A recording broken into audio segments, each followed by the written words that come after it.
Okay, so this is a foot corrector, and this is an excellent assessment for the feet, the ankle, the knees, and the hip. So this can tell a lot of what's going on with your feet. Now the goal here is when you press that foot paddle down is to prevent it from scraping and to keep it leveled. And that's why we do it in front of a mirror. In Pilates, we don't use the mirror a lot. So this is a really good way of assessing. So I'm gonna get Rachel to press her foot down. And looking into the mirror, we can see if she's bringing that paddle all the way down and then bring it all the way up. Now, another trick here too is standing nice and tall, keeping your hips leveled. Press down and then bring yourself back up. Excellent. Part 2 of foot corrector is the bird on perch approach. So again, we're watching to maintain that the hips are square, the right foot is back in a little external rotation, and Rachel's just holding the table for security. And for balance and control, I'm just gonna press that little paddle down and bring it back up. So you wanna keep your heel on that little board. Good, and then up. Okay, so now you're gonna press the paddle down. So we've reversed the foot corrector. She put her foot in like she's wearing a glass slipper. She's pressing down. Her knee is straight. This is great to assess the stability in the ankle as well as thinking that when you're pressing down, you're removing mud at the bottom of your foot or on your shoe. Excellent. Footwork is highly recommended using the foot corrector before each of your Pilates class. So it's always nice to come in a few minutes early to work on your footwork.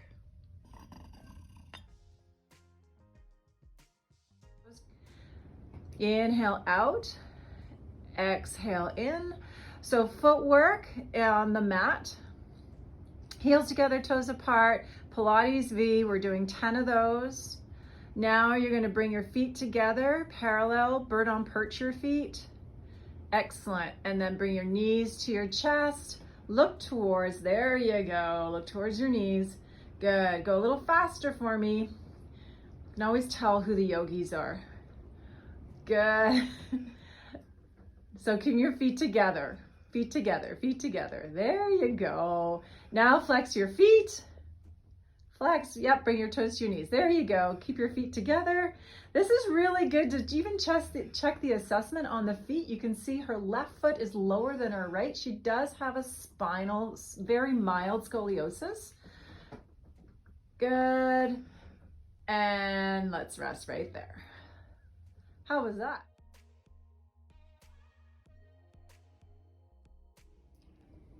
Footwork 2 is done on the reformer. So I'm gonna get Rachel to take a big breath in. She's gonna extend herself all the way out. We're on 3 springs here, keeping the heels together, toes apart. Heels together, toes apart. Exhale, bring yourself right back in. So the goal here is just to check to see where her feet are, as well as her hip stability and the strength of her knee. Lengthen all the way out. Good. Footwork is done 10 reps, and there's 4. So we have 1 of the 4. Good. So this is just your basic Pilates V. You're going to bring yourself all the way in. You're going to zip your legs together, bird on perch your feet. So the arches of your foot are on the foot bar. Yeah, you're going to drop your heel down. Good. And really curl your toe. Think of yourself as a bird on a perch. Good. There you go. That's nice and secure. And then you're going to inhale as you extend all the way out. Exhale, bring yourself all the way in. It's always fun to see where the toes are going in this one. There you go. Who would have thought footwork was fun? All right, so again, you're going to lengthen all the way out. Rachel has a tendency of not extending out. She's in her little comfort zone there. There you go. Nice, and then keep those feet together. That's it. Good, then you're gonna bring yourself right back in after the last one.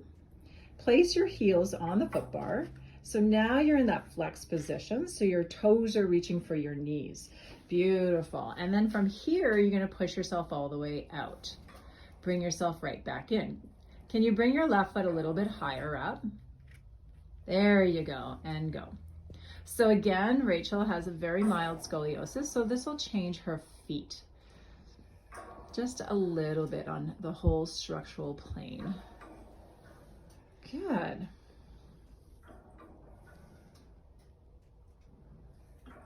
So this is great for assessment to see everything that happens in the feet works its way all the way up to the back. Nice. Then you're going to bring yourself right back in. Place all 10 toes onto the foot bar. Yeah.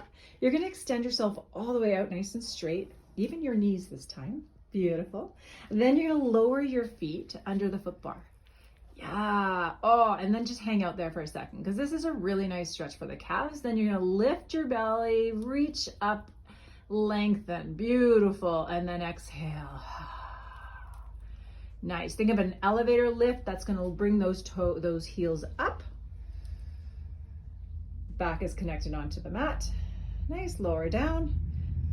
Nice. And then come up on a rise. Bend your knees and bring yourself in.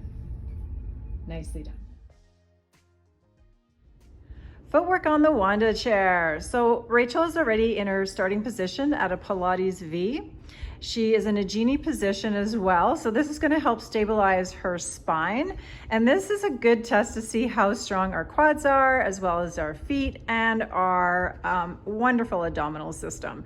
So inhale as you bring the paddle down. Exhale, bring the paddle up. Good. So we do 10 of these again. But for demo purposes, we're only going to do a few. Excellent. Yeah, so it's an inhale to go down, exhale to come up. So now Rachel's going to zip her legs together. She's going to bird on perch her feet. So this is fun because, again, you could do this in front of a mirror. The wunda chair is a good thing just to see in the mirror how you are. You're going to zip those legs together, bird on perch your feet, and then you're going to inhale as you bring the paddle down. Can you bring your left foot closer to your right foot? Yeah, really bring the toes together. There you go. And then bring the paddle up. Yeah.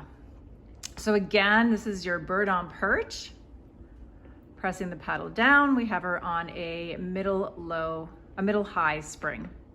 So it's quite resistance. And then you're going to feel that in your quads. You'll feel that in your toes. You're really trying to press down using your abdominal system.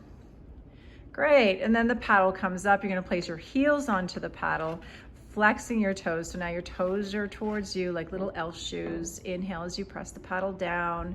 Again, looking for the stability of the hip.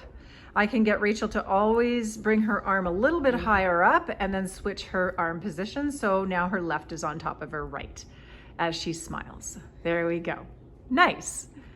Yeah, so this is challenging for her. She has not done the chair in a long time. It's been 6 years since she's done Pilates. So it's great to be back in the Pilates world. And now she's gonna, this is the challenging part. This is like the oh so yummy part. You're gonna press the paddle all the way down and place all 10 toes onto the paddle. Yeah. Place your hands on your thighs. Good. Bring the paddle up so your knees are in hip height. Beautiful. And then from here, you're going to point and flex your toes. So the paddle is only moving and your knees do not. So I'm going to bring your knees up a little bit higher. So your hip height, there you go. Now point and flex your feet. So you're doing this, point, flex, point, flex. It is a brain twister because you want to move the paddle, but you don't want to move your thighs. Oh, it's so hard. I know. Keep going. Press the paddle down. So you want to think of point, flex, point, flex, point, flex. She's pointing and flexing her toes, but definitely not happening. Use your ankles. It's not working. Okay. So isn't this interesting? All right. So the second part of footwork here is where Rachel is now keeping the paddle stable, but she's doing a point and flex through her heels. So she's dropping her heels down, lifting her heels up. And that is actually coming from the quads. And she should start feeling a little quad burn right there. Are you feeling a quad burn up there? Yes. Yeah, she's feeling a quad burn. Okay, nicely done. We'll take a break here. And this is your second part. So now Rachel's pointing her toes and lifting. So really, really very tiny, minuscule movement where she's not moving her thighs. So keep pressing your hands on your thighs. This helps you to prevent from moving your thighs. This is so hard. And it doesn't happen on the first go. Sometimes your brain needs to tell your body this is what we need to do. Beautiful.